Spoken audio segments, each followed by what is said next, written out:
Swayam Prabha. Digital India. Educated India.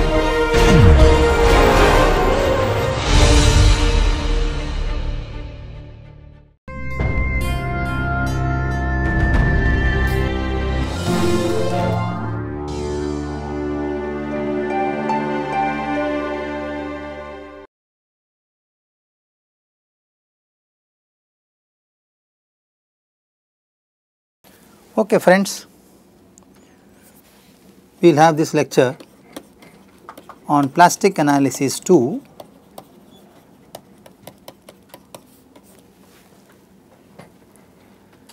Where we are going to talk about the theorems which are useful in estimating the collapse load.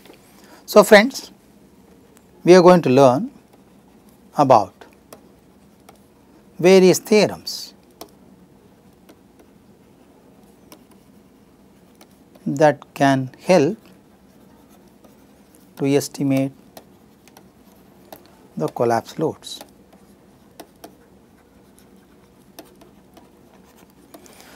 So, you should realize an important statement when we talk about plastic analysis.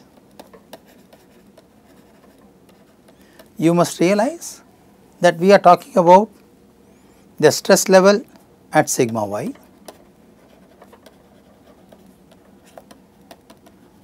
and allowing plastic deformation in the material. Okay. This has no direct relationship. This has no direct relationship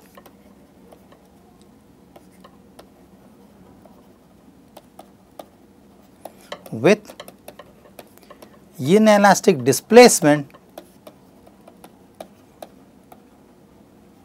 of the structural member. However, large inelastic displacements of the structure can invoke the requirement of plastic deformation. So, from the structure to the material, there is a request passed on that the material should undergo or should be capable of undergoing plastic deformation. But from the material, there is no request transferred to the system. Okay, that is important. So, therefore, we keep on repeatedly saying plastic design or the design of large displacement structures like form dominant does not depend on the material strength alone. Okay, they also depend on the geometric configuration.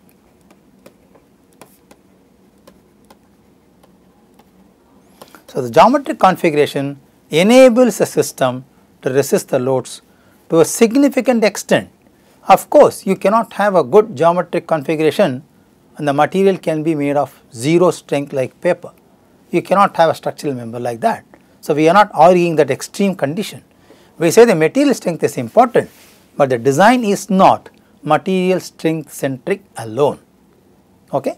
So, we also learned in the last lecture that plastic hinges will be formed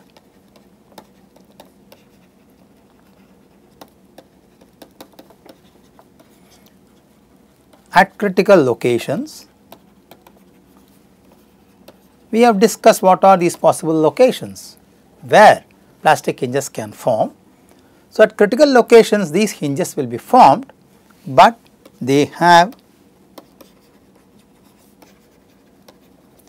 a limited rotation capacity and they have a limited moment carrying capacity.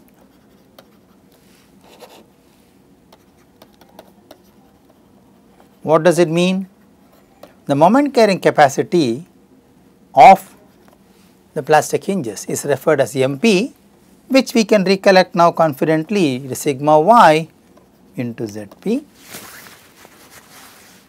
where we can also say it is sigma y into shape factor into Ze, where we already know for a given standard cross sections the elastic section modulus and the shape factor can can be easily computed. So, MP is not a function of load, but it is a geometric centric property.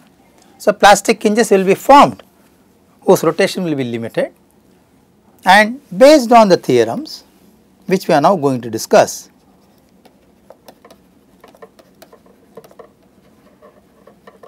one can estimate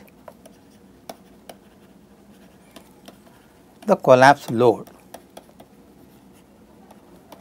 So, please be noting that we are referring this load from the plastic analysis. So, plastic analysis applied on to a structure statically indeterminate structure will give you estimate of collapse load.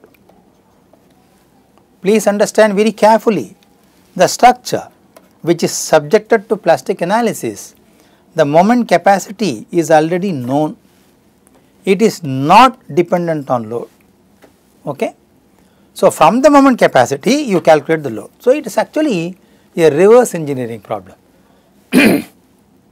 In conventional analysis, load is given to you, you estimate the moment, then design the section and then check the section for exceedance of its bending stress, shear stress, etc. That is a conventional design procedure, no?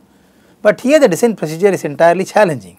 You have the moment capacity of the section, you want to find a collapse load estimate. So, one can ask me a question, then what is the use? What is the necessity to estimate something called collapse load? Okay. This is a load which should not be exceeded at all. You may ask me a question, what is the difference between a collapse load and a characteristic load? Let us say under design law. A collapse load is that which you get from the plastic analysis, and this load should not be exceeded in the service level of the structure, whereas characteristic load is the probability that the chosen load intensity will not exceed by 95%, for example, Indian codes, but there is a probability that this load is permitted to exceed, I should put it this way, okay, at least to a maximum of 5%. So, there is a possibility that this load can be exceeded, but this load cannot be exceeded. So, there is a difference between this. Then you ask me a question, what is a design load? Design load is the characteristic load multiplied by partial safety factor for the load, you get a design load. We already saw this in the discussions earlier. So, we have a distinct values for understanding that what is a collapse load. Having understood this,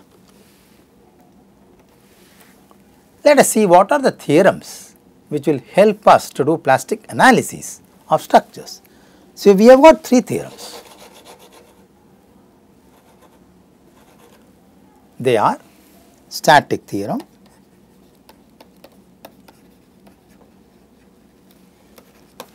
kinematic theorem,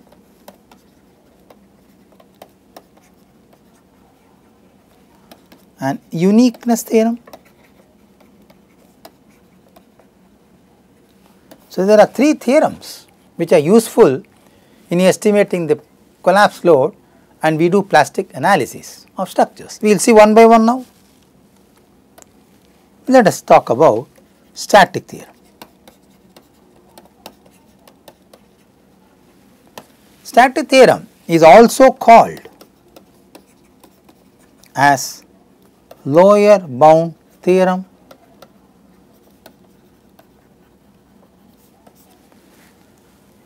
The statement of the theorem is as follows. For a given frame and loading,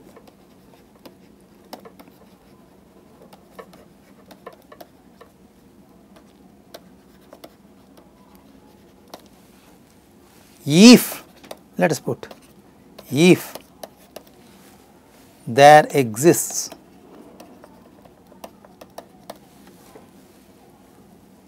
any statistically admissible bending moment distribution throughout the frame,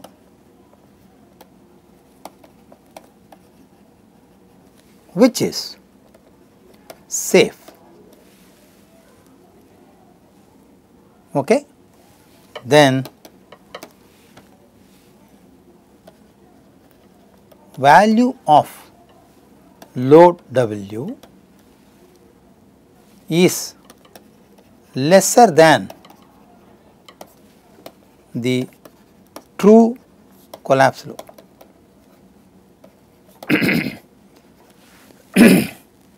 What does it mean is, from the analysis you will be getting a load W which will always lesser than the true collapse load. So, W is a load obtained from the analysis from the plastic analysis, and WC is the true collapse load.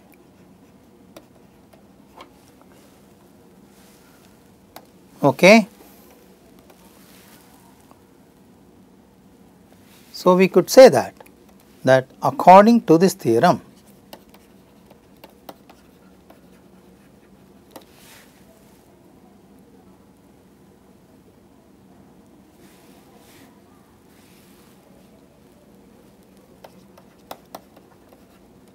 collapse load W obtained from this theorem will be lower than or equal to the true collapse load WC. So, what are the steps involved in estimating W? So, we should put a condition here, W is always lesser than or equal to WC. Since it is always lesser than or equal to, this theorem is called lower bound theorem. Okay. What are the steps involved in this? First, for a given frame, under set of loads, draw the statistically admitted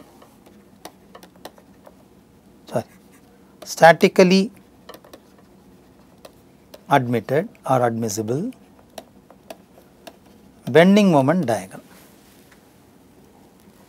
So, once you draw the bending moment diagram, identify the critical sections where the bending moment is maximum.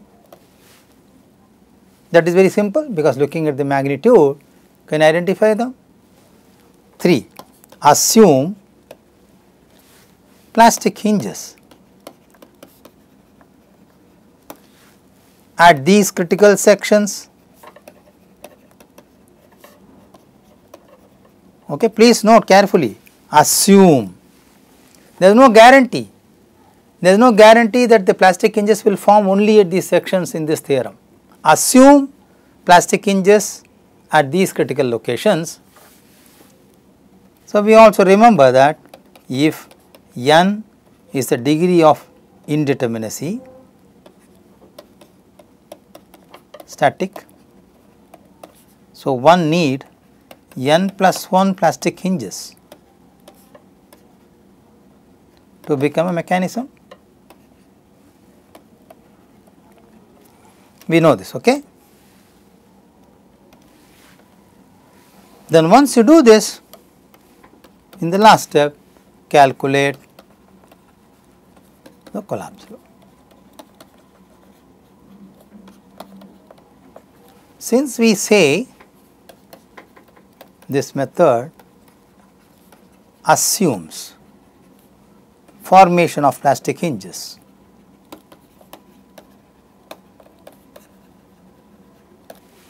at critical locations, let me put at all critical locations, this method is iterative. Further, this method shall give only the lower bounds of the true collapse load. W will be either equal to or lesser than Wc. What you get from the static theorem is W.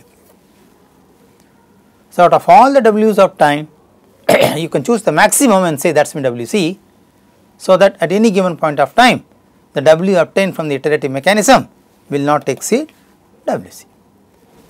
Okay. So, there are some comments about this method. This method is tedious, is complex. I will tell you why. Because one should be drawing the bending moment diagram prior to calculating the collapse load, correct? So, this method has a prerequisite. You need to draw a bending moment diagram for the given problem. Now, you may ask me a question, why do you need to draw a bending moment diagram? Go back here. You have to draw the bending moment diagram, identify the sections has got the maximum bending moment, and those sections are the locations of plastic hinges.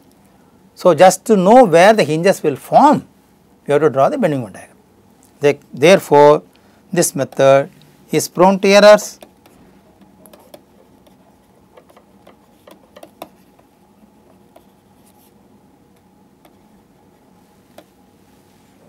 Okay. So, there is a limitation here. Now, let us talk about the next theorem.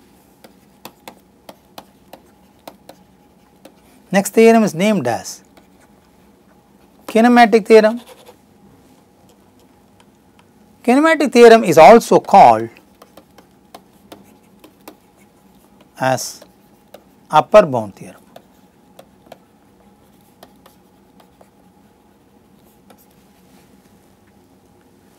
The statement of this theorem is as follows. The statement says, for a given frame and loading,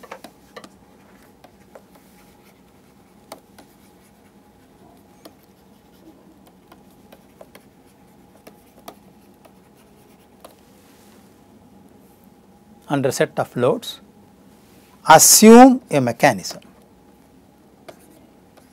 A mechanism is assumed.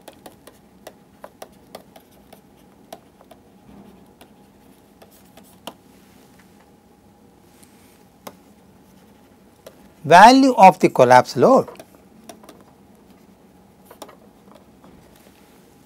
is then obtained based on the assumed mechanism.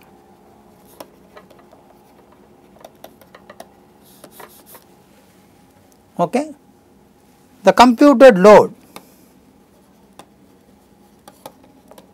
will be either higher or equal to the true collapse load. So, we can say W will be either greater than or equal to Wc. Since it is greater, this is called as upper bound theorem. So, therefore, friends,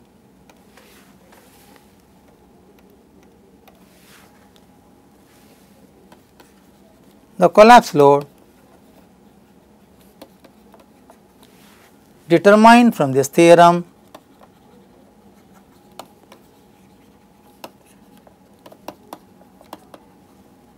will be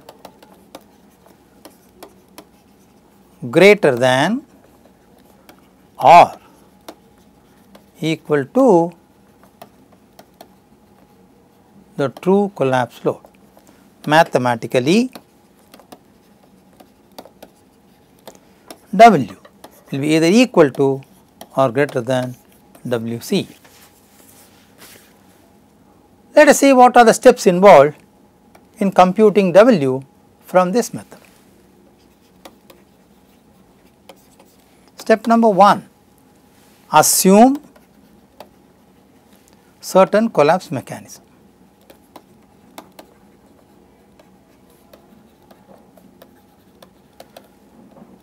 We already know mechanism will form in a given structure only when n plus 1 hinges are formed. Only when n plus 1 hinges form,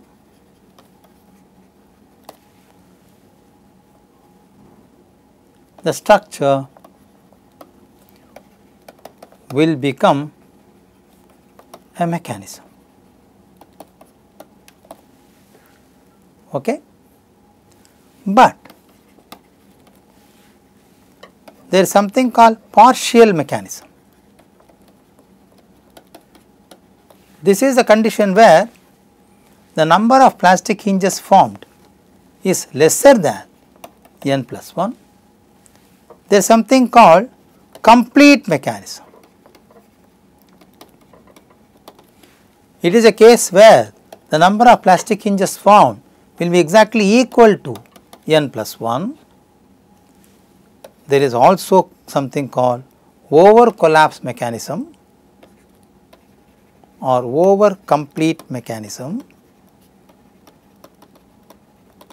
where the number of plastic hinges are more than n plus 1, where n is the degree of static indeterminacy of the frame. Okay?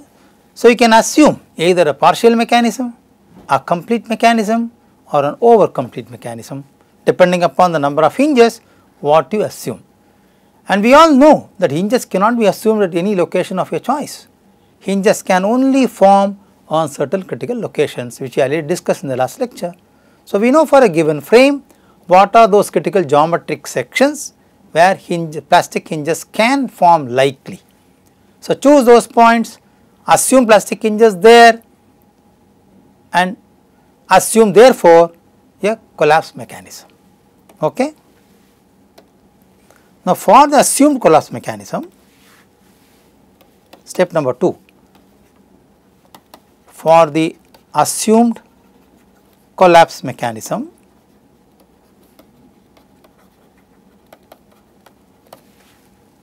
find the collapse load.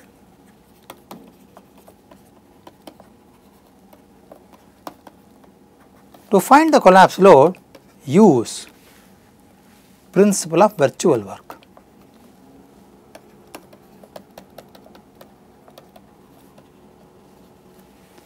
So, one may ask me a question, what is the principle of virtual work, which we all know, but still we will write. This principle states that the work done by external forces during the collapse mechanism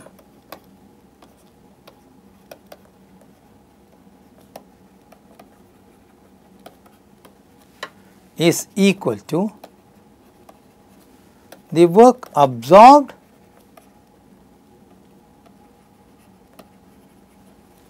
by the plastic hinges.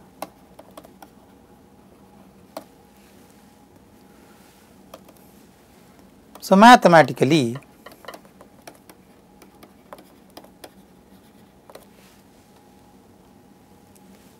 external virtual work is equal to internal virtual work External virtual work is actually done by load multiplied by displacement. Internal virtual work will be moment multiplied by theta.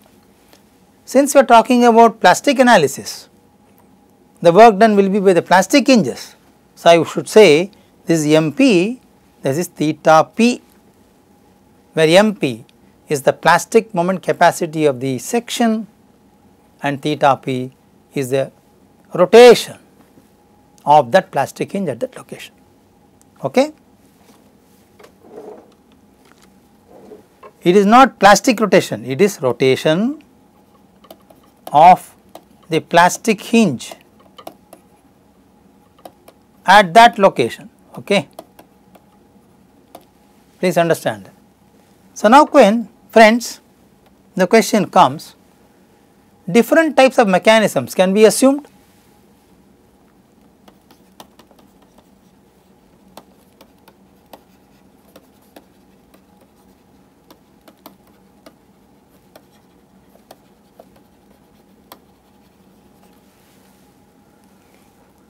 Okay, for kinematic theorem.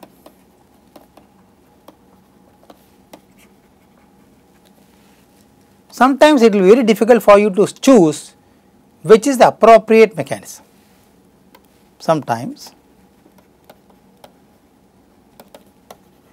it will be confusing to decide the most appropriate mechanism.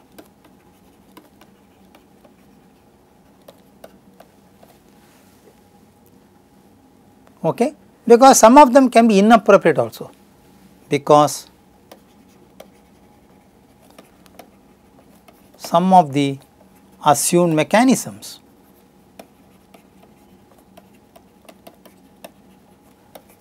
can be inappropriate. Okay, that may lead to a confusion, or it may lead to estimate of wrong collapse load.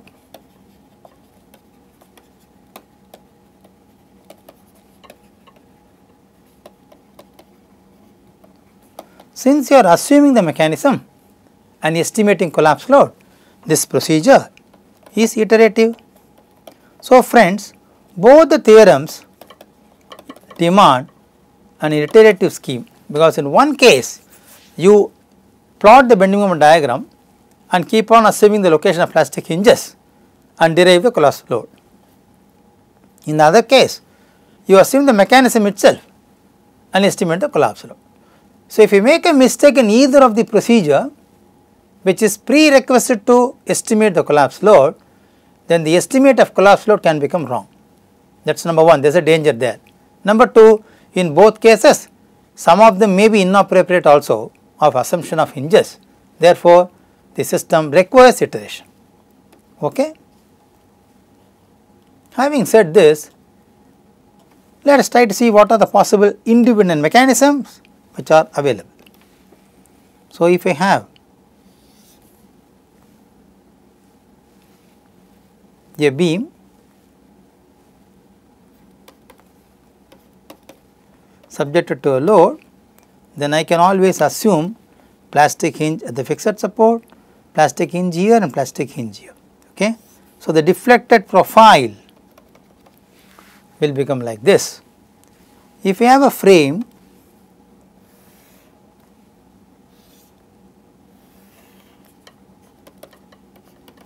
then I can assume, and subjected to a lateral load like this, I can also assume a collapse mechanism like this, okay, where hinges are formed here, that is not here, here and here or here. Okay. So, these two are called beam mechanisms.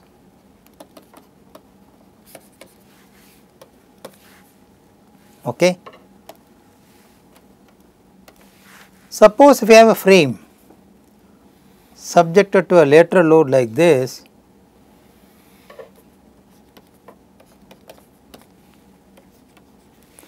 the frame can sway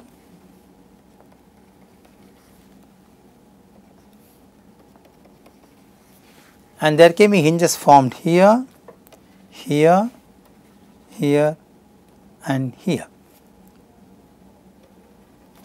Okay. This is called a panel mechanism. Some literature advises this as sway mechanism.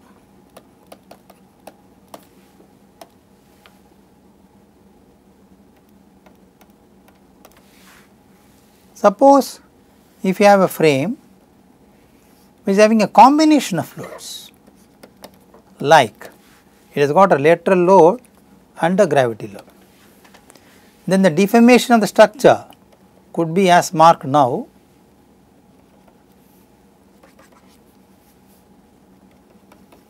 Where the hinges can form here, here, here, either here or here. Okay. So, this is called a combined mechanism. Why it is called as a combined mechanism? You can see there is a sway mechanism here and there is a beam mechanism here, is it not? So, it is called as a combined mechanism. So, these are all different collapse mechanisms other than partially collapse mechanism, over collapse and perfectly collapsed mechanism and so on. Okay. So, kinematic theorem demands to assume a mechanism first, then estimate the collapse. Whereas there is a third theorem called uniqueness theorem. Let us see what this theorem does. The statement of the theorem says, for a given frame under set of loads,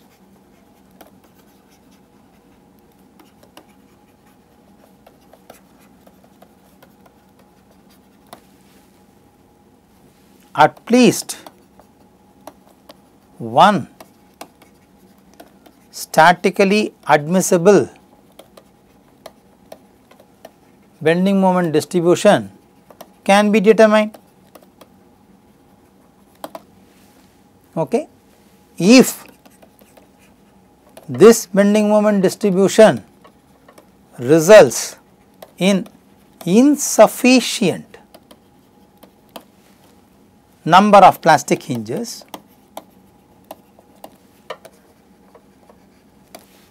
so that a mechanism cannot be formed,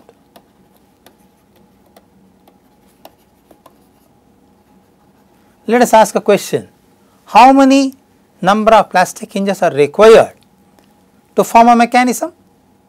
If n is the degree of indeterminacy, static degree of indeterminacy, we at least need n plus 1 hinges to convert the frame into a mechanism. But there is a possibility in the given bending moment distribution, you may not get n plus 1 critical sections where you can assume plastic hinges.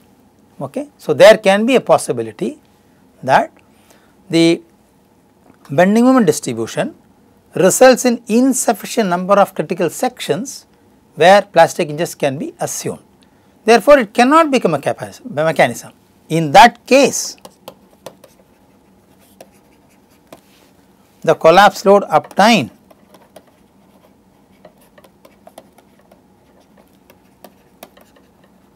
will be equal to the true collapse load. Mathematically,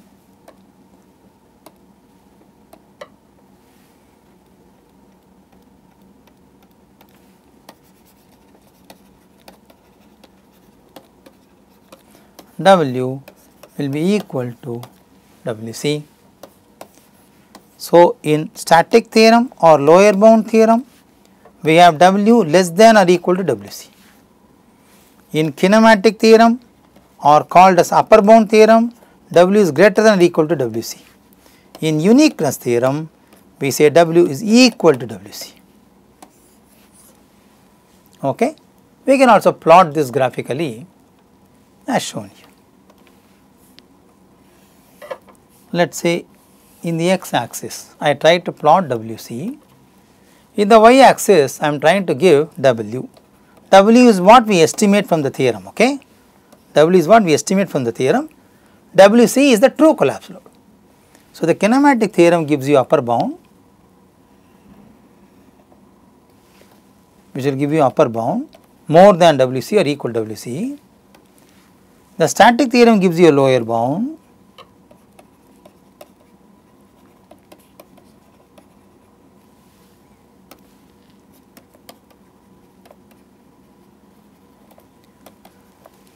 and this itself is a uniqueness theorem. Okay. So, that is what graphically we can explain. So, now let us quickly see what we have learnt from this particular lecture. This lecture helped us to learn 3 theorems of plastic analysis. It also told that plastic analysis will help to estimate collapse load. We also learned different steps involved in estimating the collapse load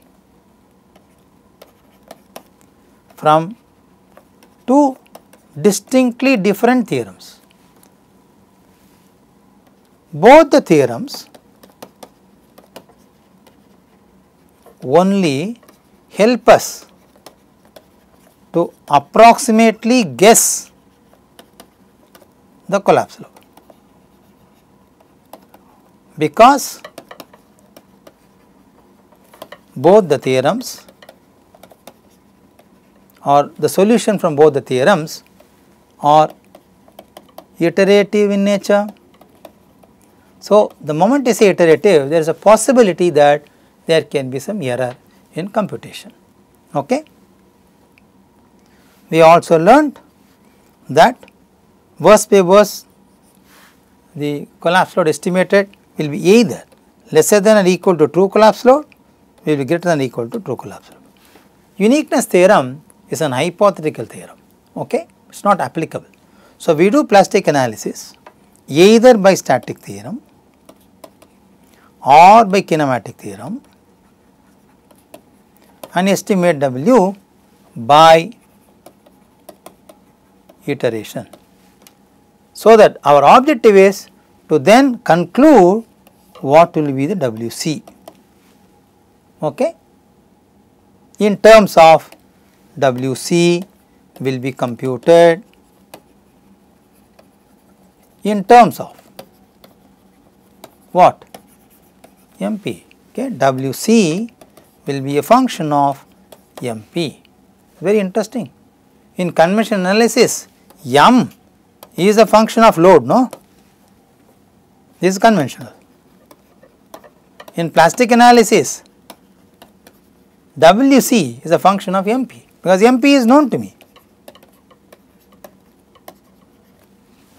It is known, independent of load. It is a section property. It of course depends on material, it is a section property. Okay? So, that is the beauty what we have learnt so far in this lecture. Thank you very much. Have a good day.